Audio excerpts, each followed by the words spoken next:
আবারও ফিরে আসলাম একটা গ্রাম্য রান্না নিয়ে আপনাদের মাঝে।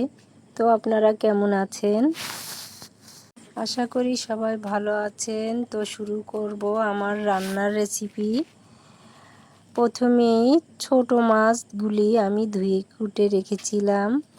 তো দিয়ে দিব ছোট মাছগুলি, তারপরে দিয়ে দিব পেঁয়াজ কুচি, কাঁচামরিচ কুচি,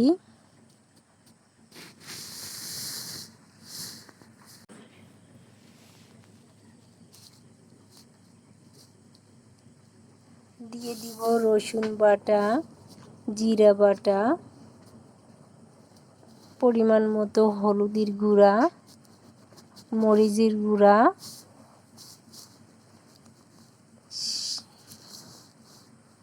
স্বাদ মতো লবণ ও সয়াবিন তেল।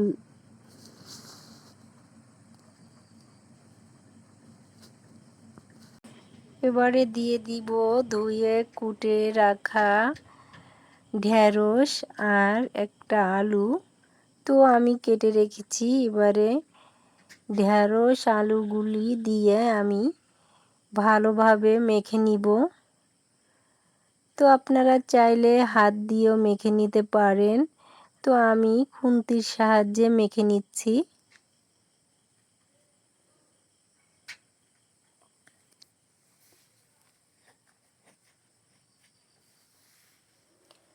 ভালো করে মেখে নিয়ে আমি ঝোলের পানি দিয়ে দিব।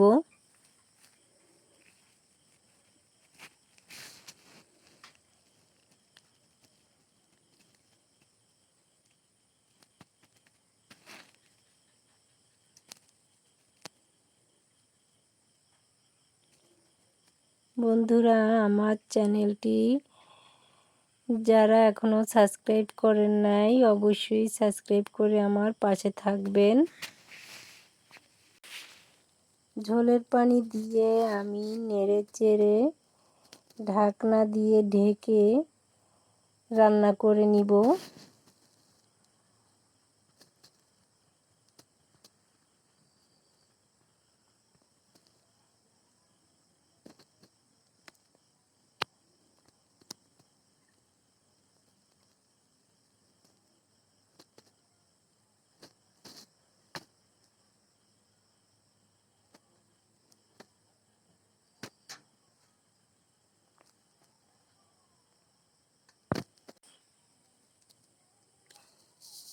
ঢাকনা উঠিয়ে আমি নেড়ে চেড়ে নিব।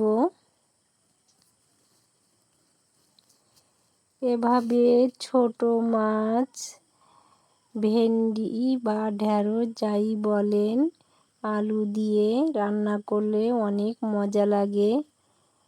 তো আমি দিয়ে দিব ধনিয়া পাতা।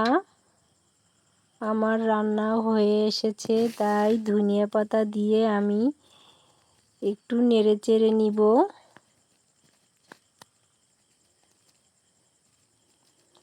বন্ধুরা, যারা আমার ভিডিও দেখেন অবশ্যই একটা লাইক দিয়ে দেখা শুরু করবেন।